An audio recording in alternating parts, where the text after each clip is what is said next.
Oi, tudo bom, gente? Sejam bem-vindos aqui ao podcast da editora Mundo de Letras. Eu sou a Cristina, sou a editora, e hoje eu estou entrevistando um autor, Altevir Esteves. Bom dia, seja bem-vindo. Altevir Esteves é piauiense de Alto Longá, tem 65 anos, se formou em Direito e foi bancário e advogou também. Ele é bacharel em Educação Física e em Ciência da Felicidade. É instrutor de Pilates e de tratamento funcional. É palestrante, membro da Academia Parnaibana de Letras e Academia do Vale do Longá. Altevir, ele está lançando o livro Escapei Fedendo na próxima semana. Então, eu quero iniciar até com um trecho, antes de dar a palavra para o Altevir. Um trecho aqui da contracapa. O autor, manejando com habilidade os recursos da engenharia literária, fez uma fantástica viagem no tempo, do seu mundo interior, e juntando as peças do mosaico de seu passado, elaborou esta obra monumental. Esse é um trechinho que foi escrito pelo Adrião Neto, que ele é historiador e poeta romancista, e fez a contracapa. E eu quero começar com uma pergunta. Altevir, me fala, como que te motivou a escrever, a decidir por esse título tão cômico, Escapei Fedendo? Olá, é cômico mesmo, é engraçado, mas é assim que deve ser tudo que eu faço, eu tenho assim, isso na minha vida. Mas um abraço para você e agradeço desde já, o Adriano Neto fez esse trabalho maravilhoso, um grande escritor piauiense, a quem eu já mando um abraço para ele. Olha, Cristina e todos que estão nos vendo, no Nordeste tem disso, assim, às vezes a pessoa assim, escapou por um triz, né, ou escapou por pouco, ele diz escapou fedendo, né, como assim, passou raspando, né, escapou assim, quase que vai, mas por um milagre, alguma coisa desse tipo, livramento que as pessoas dizem hoje, a gente se safou. É engraçado porque tem uma contra uma palavra que eles dizem assim, eu até salvei isso no livro, que é melhor escapar fedendo do que morrer cheirando, né? E é assim que no Nordeste, que o Nordeste é cheio de humorista, eu não sou profissionalmente, mas eu tenho humor na minha cabeça, no meu coração. Mas foi isso. Foi dizer que a gente, mesmo passando por um susto, mesmo passando um quase que vai, mas a gente tem motivo para ter humor, porque a vida continua, sempre. Ah, legal, né? E aí também queria saber agora, né, que te motivou a escrever esse texto, esse título cômico. Teve assim um insight que você teve, alguma experiência que acabou falando assim, não, isso daqui vai virar um livro. Eu acho que eu vou pegar todas essas. O que te motivou? Teve algum chamado, algum momento que você falou assim, não, agora está na hora de contar essa minha experiência de vida? Porque não é só a sua história, mas é uma parte da sua história. Conta pra gente. É uma parte da minha longa história, né? 65 anos não é 65 dias, né? Teve sim, Cristina, teve um momento, né? Eu sou de uma família gigantesca na minha época, que eu nasci, né? Era comum ter, os casais teve muitos filhos, nós fomos 15, né? 15 irmãos, 12 partos de minha mãe, e eu sou o 13º, né? E na virada do ano de 2000, do milênio, né? Até o 2004, morreram meu pai, minha mãe e 3 irmãos. E alguns deles na faixa de 50 anos, né? E dessa época eu comecei a me cuidar fisicamente. E também tem até um ensaio sobre isso, um dia eu posso mostrar para você. E aí eu comecei a contar isso para os amigos. Mas pega, cara, 15 irmãos, tal, tu ainda está vivo? Tô. Ainda tem muitos. E aí eu vi que comecei a contar alguns fatos que eu narrei, está no livro, alguns momentos especiais. Como é que escapou disso, né? A pessoa começa como é que vocês conseguiram escapar? Eu não sei, eu estou aqui. Até chegou um dia, eu disse assim, vai te belisca aí, né, na pele, saber se tu tá, quero saber se tu é espírito, é carne, já se foi. Tem uma aparição, né, como o pessoal fala assim. E aí eu fui juntando lembrando. Mas um dia, um momento bem especial, eu comecei a notar as vezes que eu escapei fedendo, né? Eu digo, rapaz, eu acho que foi pelo menos umas 10. Listei 10 e continuei pensando, e apareceram mais 5, depois mais 5, quando eu pensei que não, eu tinha narrado 35. Aí me perguntaram, tem mais? Rapaz, eu não vou nem procurar mais, porque eu sei que tem. Foi onde eu me toquei, que todos nós passamos por situações. Às vezes a gente não lembra, porque a gente só tende a lembrar coisas que ruim, né? Que não deu certo. As coisas boas a gente tende a esquecer. Então, se alguém passa por um acidente e se vai, todo mundo vai lembrar. Olha, o cara teve um acidente em rua tal, em ano tal, morreu. Mas aquele que o carro passou pertinho e se bate no braço dele, no mínimo arranca o braço, eles não lembram. Quer dizer, a gente tem sempre que lembrar, porque é algo traumático, a gente acaba, né, ficando mesmo na nossa cabeça. Agora, as coisas boas que acontecem muito, é o que eu acredito que é o que a gente poderia estar levando muito mais para todo mundo, né? As coisas boas que acontecem. A gente fala, nós falamos do que acontece de bom com a gente, o que acontece? As pessoas acham que a gente está se gabando. Não, a gente quer compartilhar algo bom da nossa vida. E eu acredito que a vida é assim. Então, assim, eu, como trabalho com livros, eu quero levar sempre as coisas boas para as pessoas. Há sempre situações desafiadoras que acontecem, como no teu livro, são situações desafiadoras que você passou. Você leva, até traz de uma maneira engraçada ou leve, porque se a gente colocar leveza nas coisas, não é que a gente não vai tomar cuidado, né? A gente tem que levar uma seriedade quando a gente vai pegar um carro, a gente vai dirigir, né? Então, a gente não pode levar na brincadeira. Mas, assim, acho que a gente tem que levar mesmo. Ressaltar, é um convite mesmo para ressaltar as coisas boas. E não parar de ficar falando que a gente tá se gabando só porque a gente tá falando as coisas boas, não é? Com certeza. Não é? Eu acho que, nossa, temos que mudar essa prosa. Tem que mudar. Aí eu pensei em escrever, se fosse escrever do jeito que aconteceu, como reportagens de TV, vocês sabem. Tem umas reportagens aí que a gente assiste, chora ou fica com raiva, né? Mas não é aquilo que eu queria contar. Isso já tem muita gente contando notícia ruim das páginas policiais, né, da TV. Mas eu queria contar e isso te servisse para alguma coisa. Que se só assiste que em tal lugar aconteceu isso, situação terrível, e ficar por isso mesmo, isso dá revolta. Isso fere a gente. Mas não é isso. Com certeza o nosso livro não é isso. Nosso livro é contar a experiência, mas tem muito mais. E até você tem uma proposta, não tem? Que você escreveu? Conta aí um pouquinho da proposta do livro. A proposta é o seguinte. Olha, Cristina, você e eu, e todos que estão assistindo agora, só estão assistindo porque estão vivos, claro. Estão vivos. E se estão vivos, não sei que idade você tem, 20, 30, 40, 70, 90 anos, você está aqui assistindo. E você passou por muitas. Mas se você passou por muito e está aqui agora, é porque você tem algo a fazer ainda. Você escapou, não foi para farrear. Você escapou, não foi para ficar só se vangloriando. Ah, eu sou do bom, eu passei, eu saltei, eu pulei isso. Não. A gente tem que ter o aprendizado para não passar por aquela situação de novo, assim, sem ter o cuidado, mas também aprender que tem que fazer alguma coisa. Você sabe, eu também, que já é muito comum na mídia, quando uma pessoa passa 30 dias, digamos, na UTI, às vezes em coma, quando ele sai de lá, se ele escapar, para usar meu verbo preferido, ele sai diferente, ele vai repensar a vida, ele vai ver, peraí, cara, se aquilo serviu, ele vai se reposicionar diante do que ele faz no dia a dia. Eu tinha um amigo no Piauí, eu vou citar o nome dele, ele já se foi, mas é um grande amigo, e o que ele falou eu cito também, meu amigo Raimundo Brizendo, saudoso Raimundo Brizendo. Ele dizia assim, olha, a desgraça só é total quando não fica nem o aprendizado, não fica nem a lição. Aí é uma desgraça total. Eu acho isso.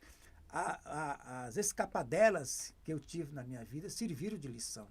Lição para não repetir, pelo menos da mesma forma, pelo mesmo caminho, em situações semelhantes, mas sobretudo para dizer que estamos aqui. Você escapou, mas não é à toa, não é farra. Você tem algo a fazer ainda. Não chegou a sua vez. É porque existe uma... Eu vejo muito isso, as pessoas às vezes se aposentam e ficam tristes, deprimidos. Parece que tinham tanto sentido no trabalho. É claro que hoje está mudando, mas eu acho que ainda está pouco, ainda tem muito. Eu fico muito feliz quando eu vejo o pessoal como é que é? Se reinventando após seus 50, 60, vamos falar após a aposentadoria, né? E eu vejo que o esporte é algo que é a tua área, meio que salva as pessoas, né? Um propósito como fazer um voluntariado, uma ONG, mas o esporte é algo que está extremamente presente. E eu vejo que queria que você falasse sobre esse seu projeto, o que tem a ver com o esporte, com a ciência da felicidade, esse projeto Corpo e Alma. Como que surgiu essa proposta? Acredito, você já me falou, eu gostaria que você colocasse tudo isso, que até é um ressignificar, né? Dar um novo sentido, para dizer assim, eu me aposentei, mas eu posso fazer muito mais, né? Cristina, É para todos? Também é uma pergunta. Para quem é? para todos. Cristina, pergunta excelente e oportuna. Olha, você falou na minha apresentação 19 anos de atividade física, né? Na verdade, em janeiro eu farei já 20 anos de corridas, que foi o esporte que eu abracei. Foi justamente na época que morreram meu pai, minha mãe e os 3 irmãos. Naquela época, antes de responder totalmente a tua pergunta, eu pesava 87 quilos para o meu 1,74 m. Então, assim, bem legal. Eu parecia assim, meu rosto assim, um leitãozinho de Natal, assim. Eu estava muito gordinho.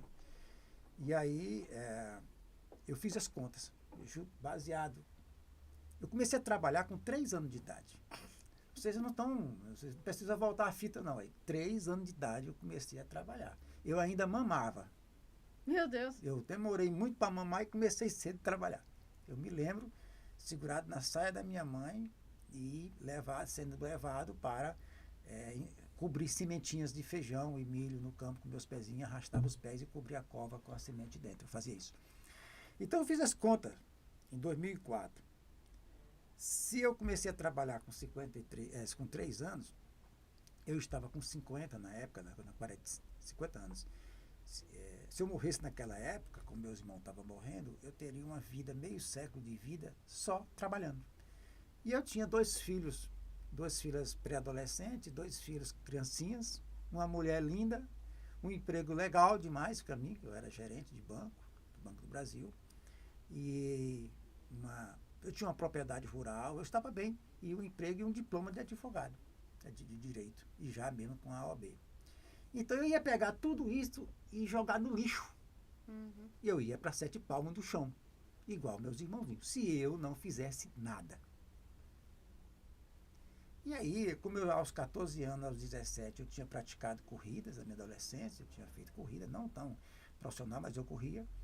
E eu, mesmo com aquele peso enorme, eu resolvi caminhar bastante. Isso foi no dia 31 de janeiro de 2005. Eu vi um atleta correndo no estádio. O cara era muito bom. E eu achei tão bonito, lembrei da minha moça, eu não cheguei a uma mocidade eu estou hoje aqui, né? Naquele tempo eu era quase menino. E aí eu fui consegui correr 100 metros. E quase morro. Mas começou. Mas comecei. No final do ano, naquele mesmo ano, 2005, eu corri minha São Silvestre, corrida São Silvestre, vim lá do Piauí para São Paulo, eu corri minha São Silvestre e estava magrinho com 67 quilos. Ou seja, você começou um passo de cada vez. Passo de cada vez. O que desanima as pessoas eu nunca vou conseguir, mas é um exemplo, é um passo de cada vez. Mas é questão do querer. E eu não queria ser um defunto tão novo. Deixar o mundo para trás. Então, foi isso que me fez, e aí passou esse tempo todo e eu vi que os anos se passavam e eu não perdia massa muscular, eu não perdia a atividade da vida diária. Eu estou vendo as pessoas com 40 anos, com menos 30 anos, não conseguem ficar em pé numa perna só. Vai subir uma escada de 5 degraus, está lá arfando. Isso é atividade da vida diária que ele não consegue fazer. Ah, mas para que eu quero isso? Eu tenho um carro, eu tenho um elevador? Nem sempre. Você quer chegar na fase adulta, aposentado, e você quer brincar com seus netos, se você for um obeso, um amputado, você não vai conseguir. Ah, eu quero fazer serviço social, eu quero levar cesta básica na periferia. Você não vai conseguir levantar um cesto de 15 quilos. É isso que é a minha preocupação. E quando cheguei no curso de Educação Física, eu já fiz, terminei, me formei esse ano pela Unicesumar, eu vi claramente aonde eu poderia trabalhar. Eu não tenho pretensão de trabalhar, de fazer pessoas musculosas, tal. Não, tem gente para isso, eu respeito esse trabalho, é importante, mas não é isso que eu quero fazer. E o curso de Ciência e Felicidade, que foi um prêmio que a Unicesumar me deu, juntou as duas coisas. Porque não adianta, Cristina e ouvintes, uma pessoa ser, tipo assim, o nome popularmente que dá, que é saradão, né, tudo bem, e ter a cabeça perturbada, estressada, depressiva. Do contrário, a pessoa muito espiritualizada, que não é errado, está certíssimo, mas não pode se agachar, não pode ir lá na creche ou no abrigo de idosos e ajudar aquelas pessoas, porque não pode se agachar, não pode andar rápido, não pode socorrer. Então, vida, nós estamos um corpo que tem que funcionar. Alma, o espírito, a gente tem que ter isso em comum, que é um corpo só.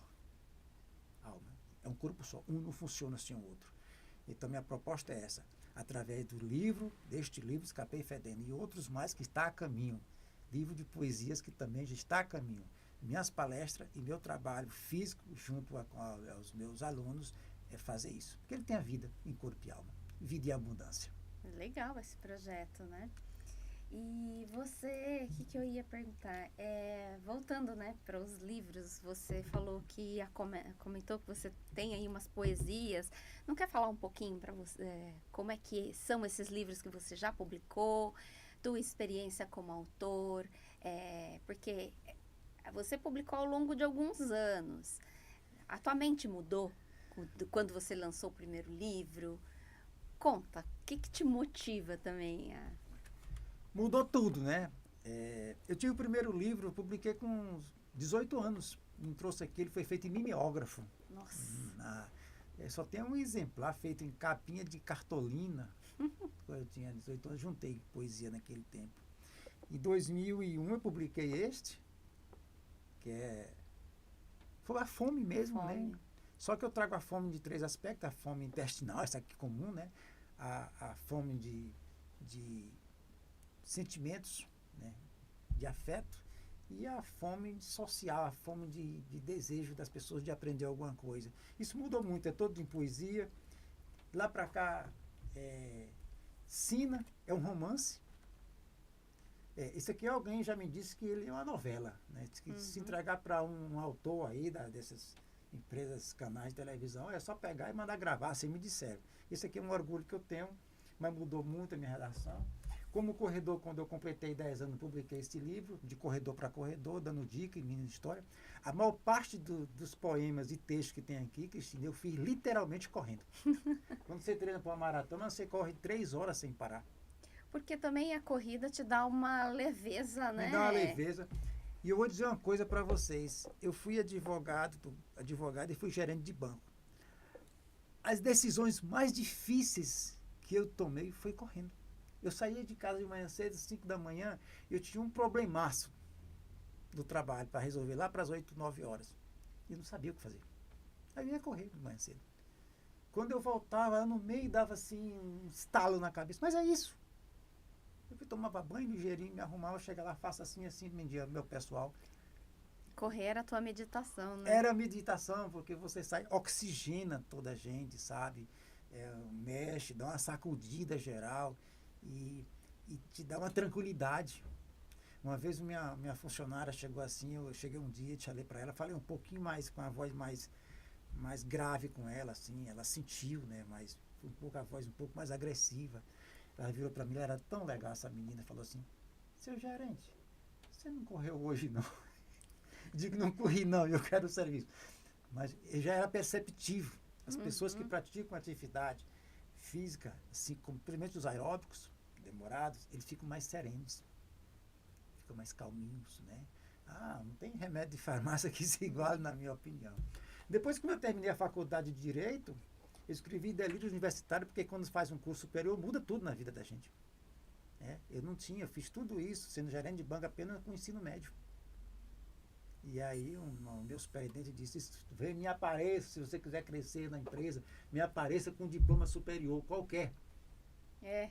E aí ele até disse qual, eu não vou dizer aqui, porque para não mexer com ninguém, que não é minha intenção. Mas era uma profissão que não tinha nada a ver com a profissão que tinha. Mas ele queria um curso superior, porque sabe que quem tem um curso superior muda a filosofia de vida, transforma tudo. E aí eu escrevi Por um Dia de Liberdade, que realmente traz a pessoa, sempre essa ansiedade de saber, de querer um dia ter dinheiro, de querer casar, de querer um dia quer se formar, de querer um dia quer passear. É muita ansiedade que a gente tem. Eu achava isso de liberdade. Eu queria ter as coisas. Eu queria ter um prato na mesa, na verdade. Esse daí fala, então, de ansiedade? Eu não falo diretamente, mas essa busca incessante. Aham. Né? Essa busca incessante que eu chamo de achar liberdade. Eu queria ter a liberdade, por exemplo, de chegar no supermercado e pedir botasse o que eu quisesse na minha cesta. Ou então ter na mesa o que eu quisesse para comer. Aham. Porque eu tive uma carência nesse sentido. Uhum. Então, a liberdade... Eu busquei isso tudo mas não vou dizer o spoiler, porque eu quero que você leia também esse livro, tá? Quero. E esse aqui é uma biografia feita, eu e minha sobrinha, sobre minha irmã, Maria Luísa. Ela foi uma guerreira, e depois de Deus e minha mãe, eu tenho tudo essa mulher. Porque ela, o que eu conheci de perto, uma pessoa altruísta, essa bem aqui, que eu conheci. Claro que tem no mundo aí muitas pessoas que sacrificaram suas vidas pelo povo, por alguma causa, mas que eu conheço pessoalmente, essa aqui. Certo. Maria Luísa. É uma autobiografia, eu fiz com ela. Inclusive ela autorizou, e já foi. Então, a pergunta que você fez mudou muito, porque a gente cresce, amadurece, estuda. São 3 formaturas que eu tenho superior, quando eu só tinha ensino médio, quando eu comecei a escrever. Então, para cá modificou todo o gênero. Hoje, a minha literatura é voltada para essa coisa positiva. Essa coisa, eu não quero mais contar histórias tristes que não tem uma solução, que não tem um aprendizado. Aham. Isso já tem muita gente contando. Também não quero contar uma história de amor que não tem, que é muito fantasiosa também. Tem gente que faz isso e eu respeito. E leio também. Uhum. É gostosa também. Né? Mas não é isso que eu quero escrever. Mas não é só a literatura, vive de livros diversos, Diversos. Né? A gente precisa mesmo. Você é o que você lê, na verdade. Né? É o conjunto de tudo isso que é importante. E aí eu queria, né, ler até um outro trecho aqui que faz sentido aqui com o livro. É da Maria do Socorro Coutinho. O livro descreve as memórias com tanta precisão que remete o leitor para viver as sensações que o autor experienciou. Isso é verdade, porque quando eu li o original, eu senti aquela, oh meu Deus, e agora? Prende o leitor a cada página, fazendo com que tenhamos a vontade de terminar cada capítulo. E isso é verdade, porque quando você me passou o original, eu li numa tirada só, você achou, mas você leu mesmo? Não, eu li. Eu li porque ele me prendeu. É claro que depois eu tive que voltar para ler as amarrações, porque são vários tipos de leitura quando a gente publica um livro. Não é só simplesmente ler, eu posso dar uma leitura por cima, eu tenho uma leitura onde eu me posiciono como leitor, e essa geralmente eu faço depois, né? Mas essa eu vou olhando as amarrações, tudo, se tem ponta solta, e no teu caso acho que a gente só precisava resumir alguma coisa, mas não foi muita coisa, né? Alguns ajustes. Alguns ajustes, mas era muito pouco. As memórias nos remetem a sentimentos que guardamos e que nos trazem a certeza de ter vivido a vida. Isso eu acho muito bonito. Que a vida vale a pena ser vivida, mesmo quando escapamos fedendo várias vezes na nossa existência. Então, a questão das memórias...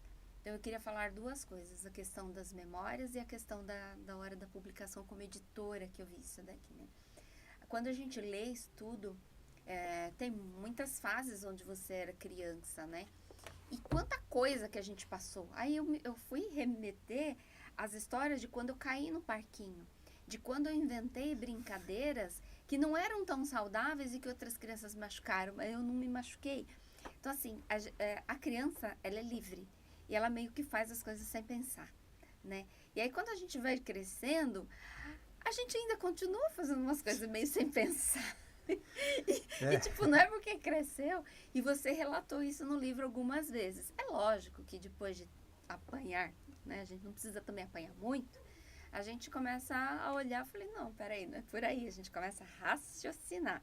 E aí a gente toma cuidado com a criança, excesso de cuidados. Ó, você não pode brincar no escorregador de cabeça para baixo, você pode cair. A gente tem excesso de zelo, né? Mas, sobre as memórias afetivas de criança, me veio quando eu li. Mas o que eu, como editora, lendo, primeiro parabenizo, porque realmente teve uma fluidez, assim, que a gente não para de ler, a gente quer ver o que acontece, porque você relata as histórias em partes. Então você quer, meio que você se descansa de uma e você já vê a outra. E você quer realmente saber o que aconteceu.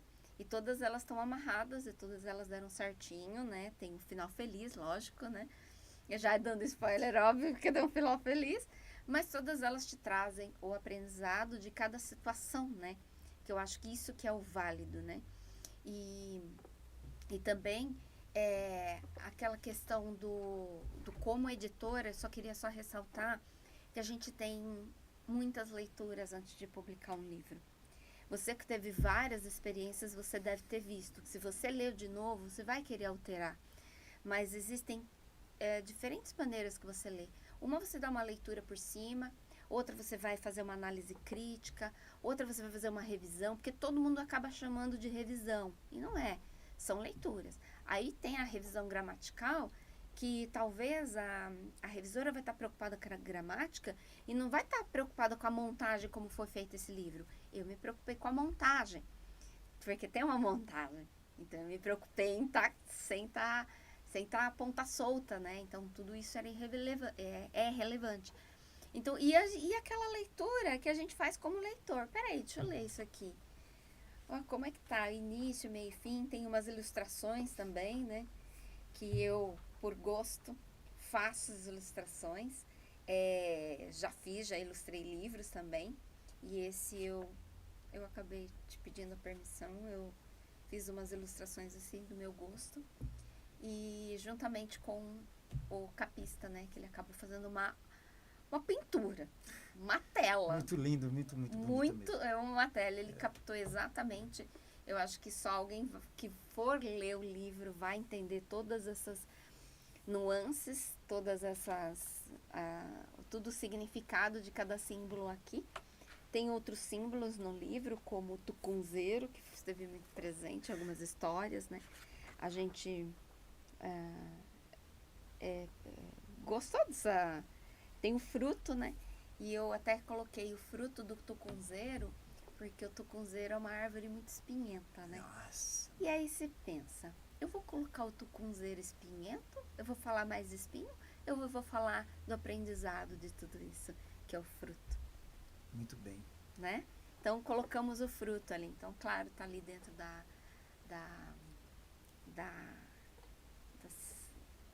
abertura de capítulos, né? E é isso, convido, né, todos a lerem, ele está no site da editora, a gente vai começar só a distribuir a partir do lançamento, né, que eu acho que é assim que tem que ser, né, claro. Os primeiros leitores. Para quem comprou em pré-venda pelo correio, só vai a partir da semana que vem, no dia 22.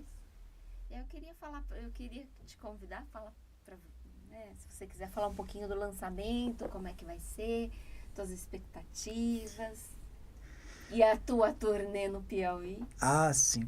Antes de mais nada, eu queria também registrar. Você leu o trecho feito pela Maria de Socorro. Você é uma pedagoga, uma grande professora que tem um trabalho lindo lá no Piauí, no interior do Piauí. E para ela eu mandei os originais do livro e ela fez isso aí. E o que ela contou ali, eu fiquei muito feliz porque ela lembra esse livro aqui, quando eu publiquei em 2006. Eu era gerente do banco e tinha uma funcionária, ela só entrava assim e não falava comigo, ela era muito negócio de muito assim, arraigada, com movimento sindical, e ela entrava e passava direto para o serviço dela, que ficou oposto a mim, assim, em relação à sala fisicamente, eu ficava assim para a esquerda e os caixas ficavam para a direita e ela ia para lá, todo santo dia. Eu lancei o livro no sábado, quando foi na segunda-feira, essa moça chega e vem pro meu lado, de óculos escuros, mas ela vinha assim mesmo, de pronto. Agora hoje eu tenho uma encrenca grande. Essa moça vindo pro meu lado de óculos escuros e ela disse assim, você vai me pagar. E pronto, agora eu me ferrei, perdi o emprego. Ele disse, que foi, fulana? Eu tô sem dormir a noite inteira e não sei como é que eu vou trabalhar. Disse, que foi que aconteceu, tal. Por causa de você, que foi o seu livro. Eu comecei a ler 8 da noite e terminei agora 5 da manhã e não consegui largar. E aí a gente começou a rir. E olha, esse livro, Escapei, tem disso muito que a Socorrinha falou. E eu estou muito feliz porque eu lembrei desse livro aqui. Mas muito bem, graças a Deus que tem isso, né? Olha, eu estou muito feliz com esse livro. A capa ficou linda. Quando eu vi essa capa, no começo tomei um choque, porque quando eu botei os olhos... O cara fez uma entrevista comigo de 1h30. E ele demorou um pouquinho para entregar, mas quando ele entregou, ele não esqueceu de nada. Ele não esqueceu de nada. E foi isso aí. Isso que está na capa, depois de você ler, como disse a Cristina, você vai entender tudo, cada detalhe. Muito bem feito. E você falou do tucunzeiro, é uma planta de espinho, uma palmeira de espinho, não é muito conhecida por aqui. E até hoje, lá no Piauí, é pouco, ela está um pouco em extinção. Era uma palmeira espinhenta que gera um fruto que extrai um óleo, um azeite, né? Era muito comum esse azeite, inclusive era para exportação. Ou seja, dessa árvore tão espinhenta, tão dura, conseguir extrair uma coisa para exportação. Óleo, né? Exatamente. Esse era aquele que também tinha castanha? Esse é a fruta que tinha uma castanha também? Não, esse aí é o piqui. Ah, é o outro. É o outro, é o piqui também, e a gente fala nele, que tem a castanha espinhenta também. Essa que tem espinho mesmo, mas aí é mais detalhe que a gente pega ela assim e se fere até na língua, vai comer a castanha e tá lá. Voltando ao tucunzeiro, o óleo. Tucunzeiro. Mas a planta, como você disse, ela é espinho que fere a gente e ao mesmo tempo era o alimento da gente. E eu trazendo para o nosso mundo, às vezes, o dia a dia que é espinhenta, aquelas coisas que a gente não gosta das pessoas que ferem a gente, o trabalho árduo às vezes, e muito disso, se você saber extrair, você pode extrair um óleo, um unguento dessa coisa que tem aí. Aquela pessoa que você não vai com a cara de jeito nenhum, pode ser que ele tenha algo para te ensinar. São seus espinhos. Então, o tucunzeiro, que pouco aqui, quem quiser depois, eu sei que depois aqui que terminar, você vai olhar no Google e vai procurar o que é tucunzeiro. Tá, pode olhar à vontade que está lá. Ele nem existe. E lá eu convivi muito com isso. Então, no dia, eu convido, dia 19 já, né, desse sábado a 8, dia 19 de outubro, é o lançamento do livro em Paulínia, né? Em Paulínia. É um lugar maravilhoso. E esse evento, Cristina, ele não vai ser aquele evento, tipo assim, que eu já fiz muitos desse livro, todos foi feito em ambiente com palco, a gente de terno, um negócio assim, entre aspas, burocráticos, né? As pessoas mais jovens não gostam. Não, vai ser uma coisa alegre. É ter o sábado à noite, né? É o sábado de vestimento. Vai ter um momento assim descontraído. Eu vou estar bem à vontade, né? Vai ter dança. Vai ter dança. E olha, eu não vou dar um spoilerzinho. Olha o tipo de dança que vai ter. Eu sou do Nordeste. Então já fica ligado, né? Uhum. Então vai ter um momento. Eu quero mandar um abraço desde já para a Cristina, porque o ambiente lá é o café. Cristiane, né? Isso, obrigado pela correção. A Cristiane, que faz a filial da UEBA lá em Paulínia, que é a Café Brasil. Tem um cafezinho, tem um vinho se você quiser tomar, e tem um livro, e tem dançar, e tem um momento de descontração do sábado à noite. É isso. Exato. E logo em novembro, nós vamos levar esse livro lá para a Minha Origem, porque nós não dissemos ainda, Cristina, mas alguém já me disse que eu sou zumbi. Tu acredita? Por quê? Porque eu sou tri-imortal. Olha, eu sou membro de 3 academias de letras. Ah, então faltou uma, eu falei de 2. Falou da minha terra natal. Nós não dissemos. Então, eu sou membro da Academia Parnaibana de Letras, onde também sou cidadão. Vai ter o lançamento lá, o primeiro, que vai ser no dia 9 de novembro, lá em Parnaíba, do Centro Cultural Caxeiral, lá em Parnaíba, sob a organização da nossa Academia de Letras de Parnaíba. Muito legal. Meu amigo Galas e meu amigo Zé Luiz Carvalho estão no comando. Depois a gente vai para Teresina Capital, dia 13, que vai ser na livraria Entre Livros, No dia 13, às 19 horas, também é exemplo de Parnaíba, às 19 horas, numa livraria Entre Livros, lá na Avenida Dom Severino, muito popular. É um centro de lançamento de livro lá em Teresina, sabia? Entre Livros sempre está por lá. Eu sempre quis lançar um livro lá. Olha! Chegou a minha vez, estou em contato lá, está tudo certinho.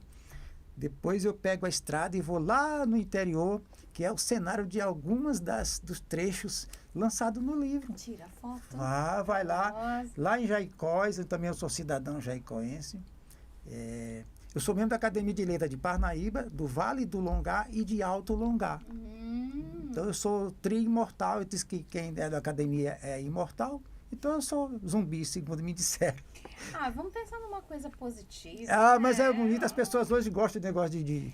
Isso é verdade. Elas gostam. Em Jaicós ainda não tem o lugar exato, mas é o dia 16 de novembro, lá em Jaicós, o meu amigo Silva e a Socorro, Maria de Socorro, estão no comando lá também às 19 horas, um sábado, lá em Jaicós. Então vou andar bastante com a... Isso é muito legal. Em Jaicós, você ainda tem que confirmar só o local. O local, né? Mas aí o pessoal de lá, vocês vai acabar divulgando? Não, é tranquilo. Né? A cidade de Jaicós tem 18 mil habitantes, é fácil, né? Tem muita comunicação, isso não é... Só tá porque tem para acertar o local, mas tá, a data exata, tudo certinho. Uma coisa só para concluir, né? Antes, eu até queria ter falado antes, quando eu fiz a leitura do livro, eu gostei a primeira leitura, eu gostei da maneira como o Walter Vieira escreve, né? Ele não é um português diferente, você entende? É uma linguagem mais diferente, tua, né? Minha. Tua. Porque é isso que a gente também está buscando, né? Eu gosto dessa regionalidade, porque você faz esse intercâmbio desse Brasilzão gigantesco. E isso, promover cultura, trazer a regionalidade do Piauí, ou da tua terra para o sul, do sul para o norte. Isso a gente vai conhecendo o Brasil. Porque não dá para explicar o Brasil em 3, 4 palavras, gente. A gente tem quantos Brasis aqui dentro? A gente fala o mesmo idioma, mas o que quer dizer escapar fedendo? O que é quantos outros termos que a gente usa, tanto no Nordeste, como no Sudeste, como no Sul. Então, assim, a nossa língua portuguesa brasileira é muito rica.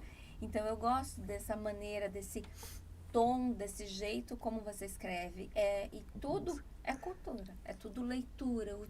E a leitura, né, desenvolve nossa memória, nosso sentir, nosso cérebro. Leitura é o exercício que a gente vai para a academia exercitar o músculo. A leitura exercita os neurônios, o cérebro. Cristina, eu vou te dizer uma coisa que você vai surpreender. A gente está nesse projeto já há bastante tempo, né? Conversa todo santo dia, a gente troca alguma coisa no WhatsApp falando. E a gente já conhece mais ou menos, acho que mais de 1 ano e meio desde o evento Conexão Literária. Foi, do ano passado já. Mas eu vou dizer uma coisa que vai se surpreender. Quando você disse isso, você fez a leitura, que gostou dos termos, eu me surpreendi. Porque eu não sabia. Eu achava, vou falar uma coisa, eu sou um cara que me achava que era do Brasil inteiro. Sou piauiense, passei a adolescência até os 21 anos na Bahia, né? O baiano tem uma voz carregada. Depois eu tive uma paquera meia demorada com a mineira, já chamava White, já estava tudo certinho. Depois eu morei 1 ano com um casal que a mulher era de São Paulo, de Piracicaba, então termozinho mais carregado, e pior, o marido dela, meu amigo Luiz Castro, é lá de Santa Maria, no Rio Grande do Sul. Eu aprendi a fazer churrasco, tomar chimarrão com ele. Então eu achava que falava, aliás, fora os meus colegas cariocas que iam lá para o Nordeste trabalhar no banco, cheio de ginga, cheio de chiado, cheio de coisa. Então ele já diz assim, ó, não dobre à direita, que direita não chia, diz esquerda. Tem essas brincadeiras. Então eu convivi com pessoas de várias partes do país e eu achava que não tinha sotaque nenhum. E as pessoas diziam, não, você é carregado de sotaque. Eu? Como diz? Não. E eu achava que o que eu escrevia, que eu falava meus termos, era o Brasil. Por que eu estou dizendo isso? Porque cultura. Hoje mesmo eu estava vendo um vídeo de uma moça, e infelizmente eu não peguei, mas eu botei hoje nos meus stories, que eu botei Apontei porque ela fala de cultura, ela é nordestina e ela foi morar no Rio, não foi para fugir do Nordeste, foi para levar o Nordeste com ela. Eu achei lindo isso, né? Ela vai me perdoar que eu não lembrei o nome, mas fiz questão de botar no meu story no Instagram. Então, eu carrego o Nordeste comigo e nem sei tudo que eu carrego. Eu não tinha uma dimensão de tudo do Nordeste que eu carrego, mas está em mim. Para mim, o Nordeste é o meu país. E eu tenho todo esse conhecimento. Eu viajei, eu fiz muito turismo no Brasil e conheço quase que todo dirigindo. Eu adoro dirigir, conduzir um carro. Meus carros eu vendo aí, quando vou vender, já está com 150 mil quilômetros, 200 mil quilômetros rodados. Então eu percorri todas as regiões do país de carro. Então eu conheço bem. Então, mas, no entanto, eu tenho um Nordeste dentro de mim. Sim, E claro. isso aí mesmo que eu queira largar, não larga, porque está entremeado no sangue de corpo e alma. Eu acho que é isso que os autores hoje, quem souber explorar, e tem autor que sabe explorar a regionalidade do seu lugar, sem o que eu acho muito importante, sem o estereótipo. Quando você falou, a gente já estava pensando em estereótipo, você quebrou, assim, porque a gente estava construindo o livro, então a gente tinha que ver uma temática. Falei, nossa, e eu descobri coisas que eu nem sabia que a gente tinha um grande museu, o museu da... Como é que é o nome do museu? Museu do Homem Americano. Do Museu do Homem Americano, e que ele explora lá as pinturas rupestres, toda aquela região. Quer dizer, a gente tem tanta coisa aqui no Brasil e a gente ainda acaba ficando usando o estereótipo e é tudo muito mais, né? É muito mais. Então vamos trazer aqui o Nordeste, o Piauí, a tua experiência, sem aquele estereótipo, mas trazer aquela característica, aquela natureza da escrita, das vivências, porque não era só seca, porque também a gente associou na década de 80, assim como a gente poderia estar associando as chuvas no sul, então a gente fica muito no estereótipo e a gente esquece de conhecer o que é realmente. E lendo, a gente está conhecendo um pouco mais. Poxa, gente, isso é Brasil também. É legal, eu pelo menos particularmente adoro isso, né? Deixa eu te dizer uma coisa e dizer para você que vai estar vendo o vídeo. Você falou uma coisa interessante. Nos anos 80, eu já estava viajando pelo mundo afora. Quando eu estou um dia ligando a TV, tinha uma reportagem de TV que mostrava um menino, uma criança, 6, 8 anos talvez, brincando de bois, objetos, só que o bois era ossos. Uau! Ossos. Ele brincava isso aqui, tipo assim, parecia o curral, tá aqui o curral, e os ossos era a vaca, e mostrava isso no nível nacional, numa grande rede de TV nacional. Então, as pessoas, quando eu viajava, as pessoas que trabalhavam comigo, isso eu estava na Bahia, rapaz, o Piauí, tu passou fome, tu continua passando fome. Eu digo, eu não passo fome. Mas quando eu era criança, eu vim descobrir depois que passava fome as pessoas pobres, mas tinha pessoas endinheiradas. Então, tinha seca e tinha os lugares, o Piauí é cortado, muitos rios. O rio Parnaíba vai de norte ao sul, de sul até o norte que ele sobe. E Rio Puti, Rio Gurgueia, Rio Piauí, tem vários rios e tem os maiores mananciais de água subterrânea do mundo. Na região de Cristino Castro, no sul do Piauí, cava um poço e a água brota, jorra. Teve um que bateu o recorde, subiu 60 metros de altura. Um jorro d'água. Então, é onde eu estava, na família que eu estava, no ambiente que eu estava, realmente eu passei necessidade. Mas o meu mundo não era esse. E vou te contar uma coisa para você, sem ainda conhecer bastante o mundo. Um dia eu estava indo de ônibus da Bahia para o Piauí, eu já era funcionário do banco, e eu achava que agora eu tinha um dinheirinho, coisa e tal. E eu ia lá, em vez de eu ficar no meu banco sentadinho como um passageiro, eu passava, naquele tempo vendia bebida, a gente parava nos pontos, em vez de eu comer alguma coisa, tu pegava uma latinha de cerveja e fui bebendo, falando besteira. Nossa. E aí eu falando que o negócio bom era a Bahia, o Salvador e o Piauí era pobre, eu falei um monte de besteira. Uma senhora muito educada que estava no banco da frente disse, o senhor lá em Teresina, o senhor vai ficar onde?